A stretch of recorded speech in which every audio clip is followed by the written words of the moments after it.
I was just having a little conversation with my friend Rachel, who is the person that triggered my unhappiness via comparison this week. So it would be interesting to see if she hears this.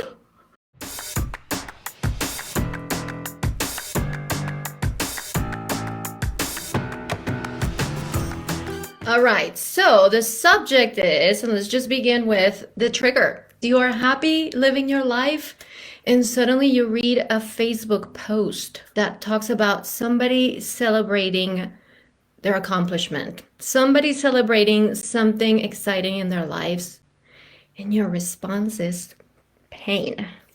Pain. The very first thing I notice is I'm not joining that celebration.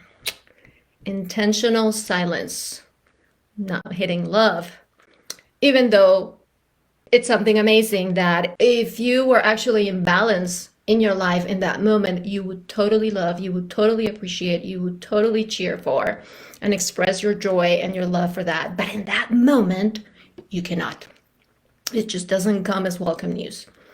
You don't join the celebration, then you move on to realize judgments. Judgmental thoughts pop in your head. Yes! And they're ugly. And I wrote them down here, and I will not be reading them for you because they're ugly. Anyway, not too ugly. If Rachel was watching this, they were not too ugly. But you know, they're judgy. You're like, you're resisting, right? You are resisting the thing. Maybe you minimize the accomplishment just a little bit. And it's funny because I was talking about that with Joaquin this morning. He has a character in his life that is difficult. And we were talking precisely about the situation where Joaquin heard this guy talk to somebody else, minimizing Joaquin's victory. And so the story is, oh, they're lucky. Or they have it easier than me.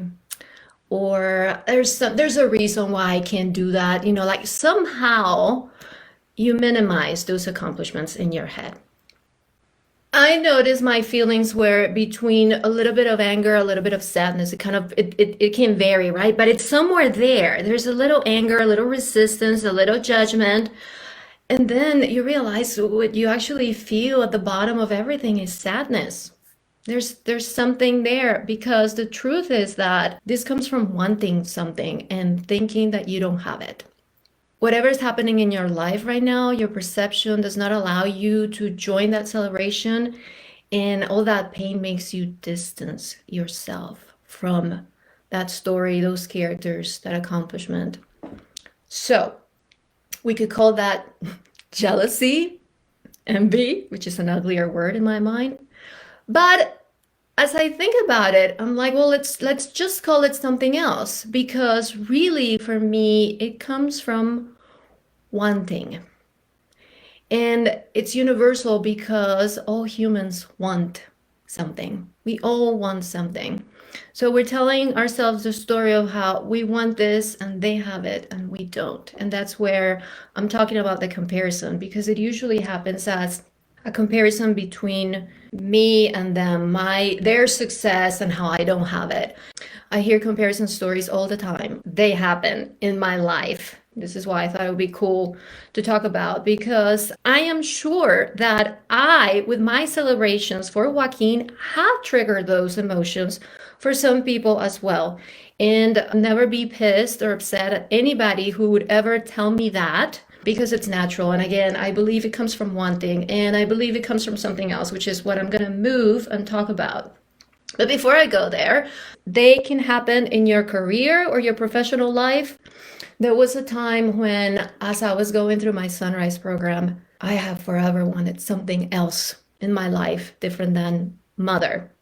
But when I was going through my Sunrise program, there was no space in my mind for anything else but that. And so even though I was there in my journey, this is what I'm doing, I'm educating my child, I'm helping with his development, I wanted these things for me, and I had a couple ideas of things that I wanted to do.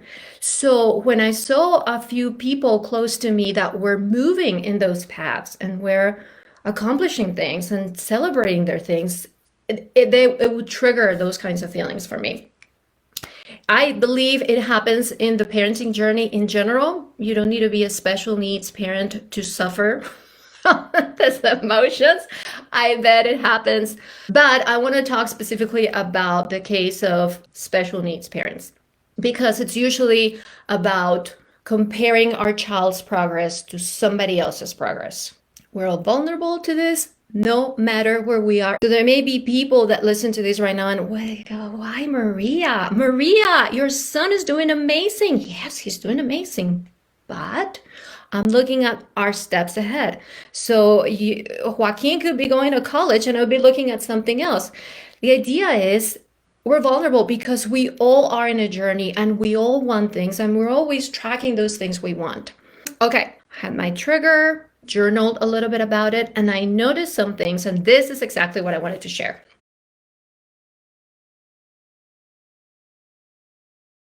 Number one, I notice this happens more in relationship to people that are just, in my perception, a few steps ahead. So Jacob Burnett, genius, savant, autistic kid, who by the age of 8 was doing calculus, him going for his PhD at 15 doesn't bother me. Why? Because that is not relevant to me. I think that's amazing. An autistic kid getting his PhD, a genius. Yay, I can totally celebrate that. It does not touch me at all because I don't see that as a possibility for us. That is interesting. So that means to me that when we feel triggered that way, we are perceiving something that we actually think is within our grasp. It informs me on what I believe is possible for us now. Maybe we haven't registered that as a next step. Maybe in that emotion we realize because we haven't seen, and let's make it specific. Let's make it specific so I can give you more examples. So the thing that triggered my jealousy, my comparisons this week was when a friend of mine posted about her child previously not liking the idea of coding. She likes to code. I like to code. She tried to teach her kid to code. I tried to teach my kid to code. Did not like it. Mine didn't either. But this child is, in my perception, going to a great school. He's having a great education.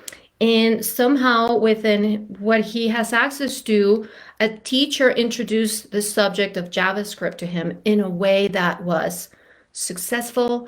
And this child loved it. And he has started coding JavaScript. And so my friend is celebrating this. And if I had been fully centered in that moment, I would have loved that too. But in that moment, I didn't. I felt the pain, right? The pang of, that's not happening to me. That's not happening to my child, right? So after my exploration, I can realize, this is within my grasp. The idea of my son having access to a teacher that could teach him this thing successfully is something that 10 years ago I would not even have perceived, but right now I do.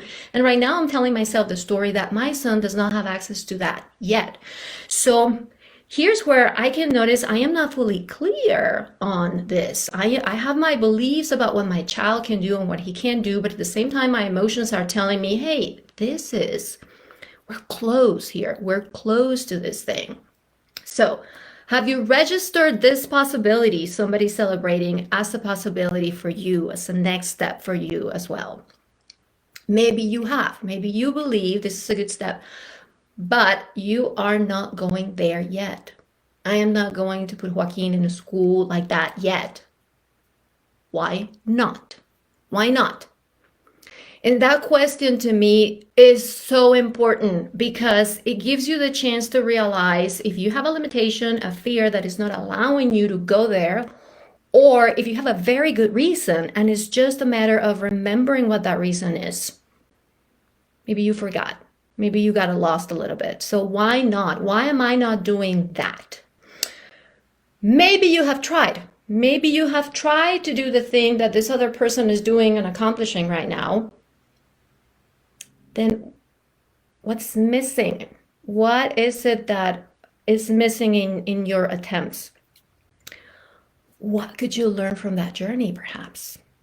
If you don't distance yourself from that, if you allow yourself to process what you have to process, you could actually reach out to this person and have a very, very fruitful conversation about what are you doing, and get more information. Get more information.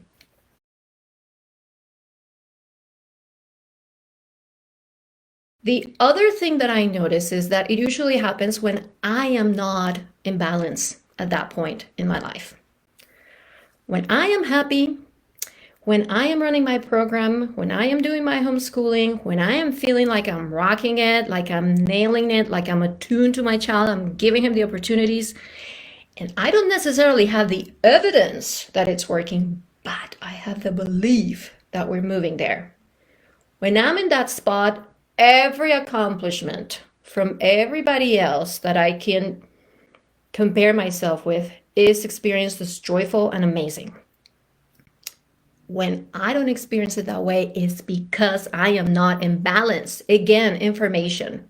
So first of all, had I registered that something is not working here, and so the question is, what needs my attention now? What about my homeschooling, my education right now? What should I look at more? What could I do differently?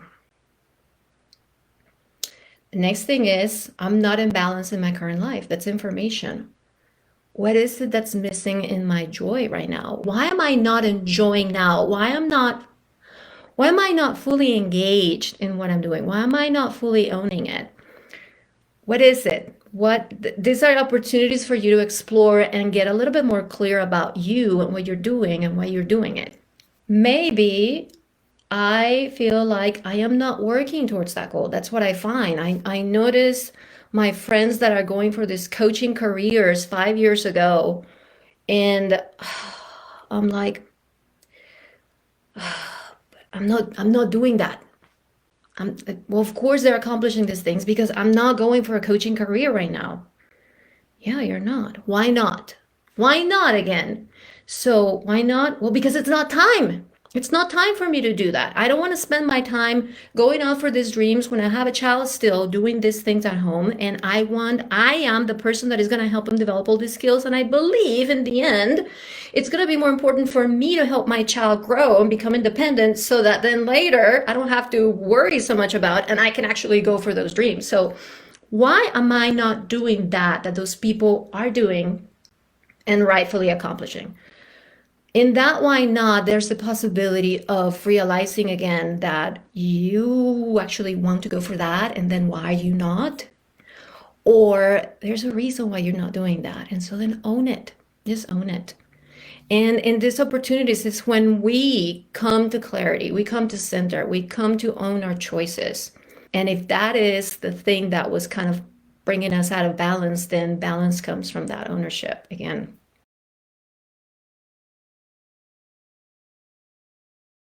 This is an opportunity to juice. Again, I've been saying this, to explore what's going on with you and recenter versus staying in the surface and just being consumed by yucky emotions. For those of you who like or play like me sometimes with the idea that perhaps the law of attraction is true, those of you that understand this law of attraction language, I believe that this emotion we feel in those cases when we make comparisons and we feel pain, let's call it jealousy this time, that emotion distances us from the energy from which those outcomes come from. I remember years ago in one of these episodes, one of my friends was celebrating something her child was doing. And again, to me, it's interesting because it's a child that in my mind was just a few steps ahead. These comparisons come to me. I don't know about you. I'm not seeing people commenting here, so I don't know if what I'm saying is something you recognize as well in your lives, but as a pattern. But I noticed the pattern of a few steps ahead, and I also noticed the pattern that somehow I feel myself like equals, or I feel my situation equal in a way to that other situation. When I was suffering about my friends who were pursuing coaching careers, I saw myself as I have the same skills as this person. When I had this emotion about somebody else's child accomplishing something, moving somehow developmentally up the ladder that I was going, it was about we're doing the same. We're doing the same program. For these comparisons to happen, there has to be something that is common and you perceive yourself as your equals there. So, what was I saying this? Yes, because in this experience, this one experience that I can think of, somebody was celebrating something about her child, and I felt this thing. What I thought was, okay, this is this emotion, and if I believe in law of attraction, my wisdom and intuition or whatever, or the way how my mind was engaging with this concept of vibration. And well, law of attraction is all about what you vibrate is what you attract. So if you vibrate joy, you attract joy. If you vibrate sadness, you attract sadness. If you vibrate, I am poor, I don't have money, you attract more poorness, right? So I was like, okay, right now I am vibrating distancing myself. I am distancing myself from this outcome somebody's celebrating. And in a way, it felt to me like it's as if I'm telling the universe, I don't want that. I don't like that. This kid, and I can't remember what was the situation. Let's pretend for a moment that maybe this child was speaking more or moving into speech and mine wasn't. I don't remember exactly what it was. It was not that, but let's just put that example. If somebody's celebrating that her child is starting to speak and you feel that, it's as if I'm telling the universe, I don't like it when children start to speak. You know, go with me with this. But that's kind of what came to me. It's like you're telling the universe, I don't like that. You distance yourself from that. Because the universe doesn't know that you are upset about it because they're having it and you're not, but you actually do want it. The universe just reads, oh, she doesn't like this, children are starting to speak. And so that kind of awareness came to me as a theory in the moment, and I thought, yeah, that is off. That is off, because I do like children to start to speak, and of course I want mine to start to speak, and I'm happy that that one is too. It's just I'm upset mine is not. So in that moment, what I said is, what I thought is, I'm gonna close my eyes. I'm actually, and this is the shortcut. You can do it this way. You can do it both ways. You can do the exploration, the work, the journaling, the exploring, the figuring out, the finding the jewels, rising above. But when you don't have time for that, do the shortcut, which is what came to me in that moment. And the shortcut was a moment of mindfulness. And it was opening myself up to that and telling the universe, yes, yes, yes. I am so happy that this is happening for a person, because it means it can happen for me too. Let's celebrate this for the sake of that person's joy, but also as evidence that this is a possibility for me and my child as well. So I just relished in that. I just made it big in my head. I picture my heart opening up. You know, I saw how I was contracted, telling the universe, I don't like this, but that's not true. It's, I want it, and I'm in pain because I don't have it yet. Open it up, and let's just believe the fact that they have it means I can have it too. Let's celebrate it. Let's just open it. And I would picture myself opening myself, and I would picture them in my head. And I loved them, and I surrounded them with light, and I joined their celebration. And I just did this for like 5 minutes. It's just a moment. It's just a tiny visualization. It just feels different. It feels, again, it feels like openness. It feels like expansion. It feels like, oh, that distance that I put in there. And it was distance that came from my fear. That distance dissolves. And I rejoin that. And so I am in that energy again. And I believe, if you believe in law of attraction, that that is the vibration from which all this abundance comes from. So now it's my first step. Just do that little visualization. Just join it in your heart. And what happens is, often after doing that, I would go to Facebook and love it and comment something and magnify it and make it bigger. Bigger, that yes, we want this for all of our kids. And my time will come. My time will come too.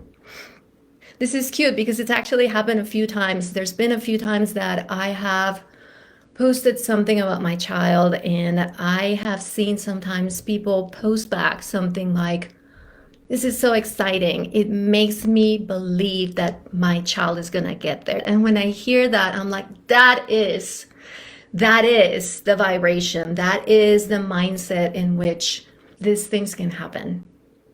Way more than when we stay in the intentional silence and the pain and we distance ourselves from that, and sometimes we stop following the person.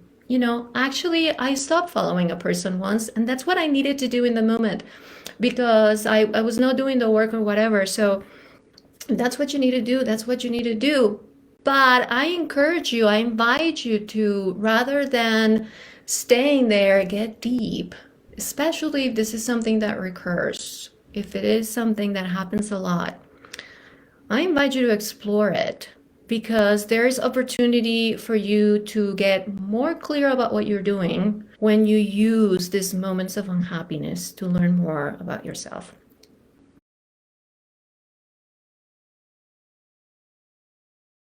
I noticed that in this talk, I'm talking a lot about me, my journey, me, which points to this point.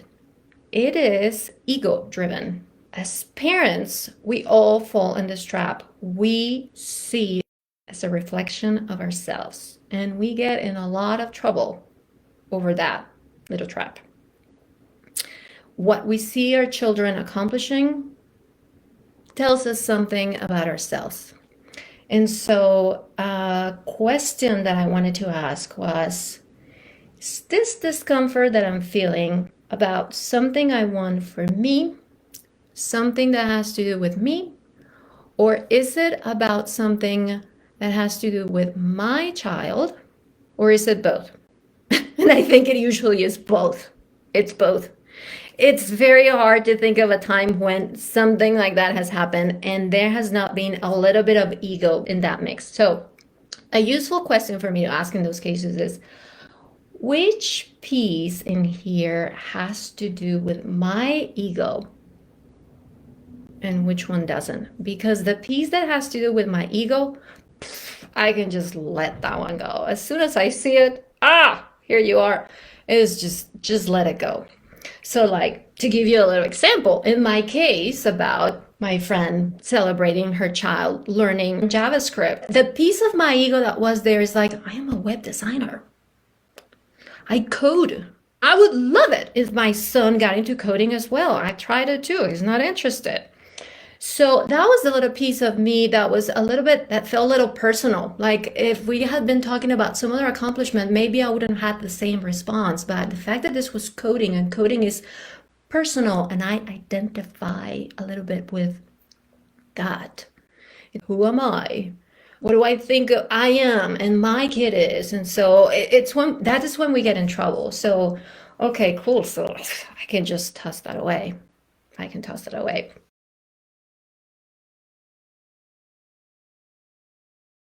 Okay, so this is how I was seeing it, because the reason why I may compare it and feel unhappy about things is going to be completely different than the reason why somebody else will do it. It's always about what are the glasses we're using, how are we seeing, how are we interpreting the situation.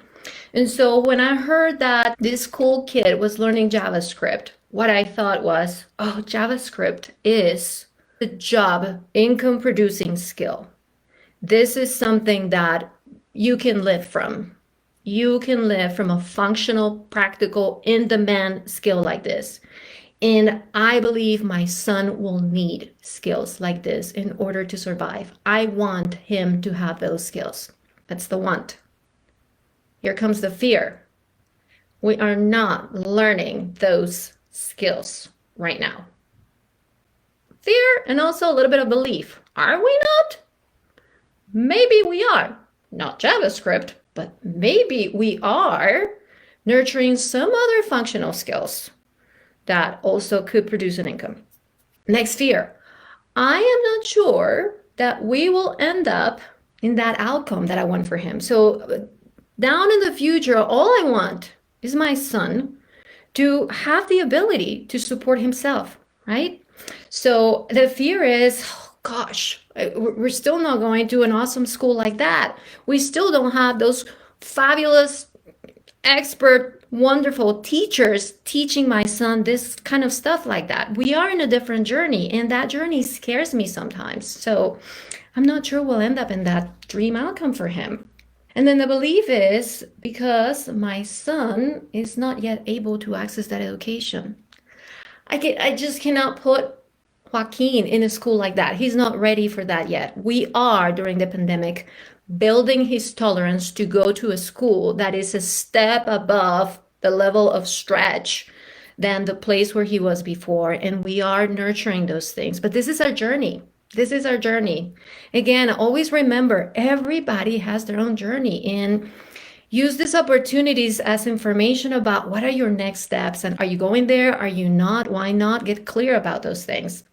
So in all this soup of emotions, all this is the stuff that I have processed after that, but it all came from closing my eyes and meditating for a moment, just sitting with my unhappiness in that moment and just seeing what came. And the question that came in my heart in that moment is, what is it that I want? I'm feeling this yucky thing. I'm feeling this pain. And at that point, it has nothing to do with anybody. It's just I feel pain. What is it that I want? What I wrote after that, what came to me very clearly is, I want to know that Joaquin will have a way to make a living. A good living. A living that he is satisfied with. I once saw a Byron Katie video of a kid whose whole family thought he had immense potential and they wanted him to go to college and get a great education. He didn't want that. He wanted to hike in camp, and all he needed to do those things was to be a Home Depot employee, and this is what he wanted. So I am clear about that. Joaquin, if this is what you want, this makes you happy, I'm cool with that. I don't need you to have an awesome Ivy League degree if that's not what makes you happy. But if that is what you want, because you want a certain thing, and that is the way there, I want you to be able to have that. I want him to have the ability to pursue that thing. And this is the key to me. Ability. Ability is the thing. It's not outcome. It's I want him to be happy. I want him to be independent. I want him to have the tools and ability in order to get there. Whether I give it to him or not, whether my education succeeds or not, whether I am holding him back or not, he is his own person, and in the end, he has agency. And so I want to help him develop every single ability he'll need in order to pursue his dreams, pursue his independence. I would hate for him to be a 30-year-old man who wants X and cannot have it because he did not build the grit to go for it, perhaps. So then again, that's where I'm like, that is my job. That is my job. People get so focused on academic knowledge, and they don't realize that a lot of success in life comes from soft skills. And those are the things that as a parent, especially a homeschooling parent, you teach all the time. There are a million ways how Joaquin can learn JavaScript if he wants to learn JavaScript. If JavaScript turns out to be the thing that he wants to do for a living or for a project or whatever, the world is now full of access to that education. He can get that.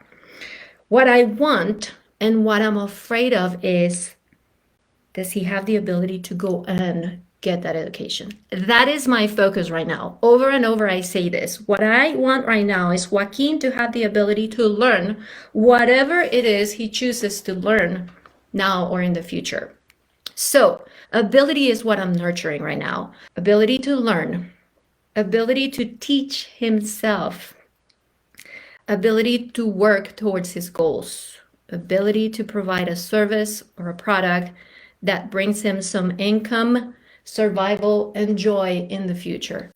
I don't get, when I hear that somebody is learning the capitals of African countries. To me, content has never been important. not as important. To me, it's the skills, the functional skills. So that is what I'm doing right now. And from this moment of in my pause to meditate about this, to journal about it, to get clear again, then I realized, okay, again, this is what I'm doing. This is what I'm doing. This is where I believe he is. Oh, interesting. I noticed that I think we're close. We're getting close to the point where he could actually go to a school where there will be better teachers than me that will teach more good stuff than I can. That's our goal right now. That's where we're going for. It will be a stretch, but we are moving there. So how do I wrap this up? Just saying this, that from those moments we can learn so much. We can recenter in what we're doing and why we are doing it. We can realize where we're not in balance. And here's the truth. Part of why I was not in balance, and I'm still not in balance, is because we are getting to a point in his homeschooling, what we're doing at home, that it feels to me like maybe it's time to infuse it with something else. And I'm a little lazy to do that. I am not super motivated to go and get this next person or to research something for him to move there. He's showing some readiness, he's stretching, and now it's my time to come in and inject this with something new, and I have not gone there yet. So this episode of jealousy highlighted this for me. This is why it happens, is when I am not engaged, when I am not feeling purposeful in his education, is when I start feeling a little bit sketchy about what's happening. But when I'm all there, when I see that I'm giving him the perfect opportunities, when I see he's doing it, when I see all these pieces working, when I'm in it and present, and I don't mean every moment, but I am present in it to a point that feels really good. That is when nothing touches me. Nothing touches me. There's no fear. There's no insecurity, even if I don't have the evidence that what we're doing works. I have enough to have the belief. I have enough to know I am moving there. I'm active there. And that is all I need. That is all I need to be in balance. I need to feel purposeful, active, in motion. So to wrap this up, I just wanted to say that when you do this, then you can move from that distance you created with this story that triggered these emotions in you. And sometimes, after you're done with all this stuff, then you can rejoin it, and you want to rejoin it. And so a funny little thing to me is, by a coincidence, this morning I was looking at Facebook and I saw my friend post something about a math tutor, and I'm like, yeah, I'm looking for a math tutor too. And so it was funny to me because we had a good conversation about education, and I'm a very open person, and it was natural to me to tell her, by the way, I felt so jealous about this thing you posted about your kid. This is something I couldn't confess to her if I had not moved away from that emotion, if I had not done my work. And from that tiny revelation, she told me something else about herself that I think is precious. Like moments when you just show yourself to somebody else, really, to me, that always feels good. It always feels good. And going back to this law of attraction, whether it's true or not, it just feels better. It feels better to no longer be hiding from, news about these accomplishments, but just after you do this exercise, you can just relax and just enjoy what keeps coming, because you're out of that place. You come back to balance again.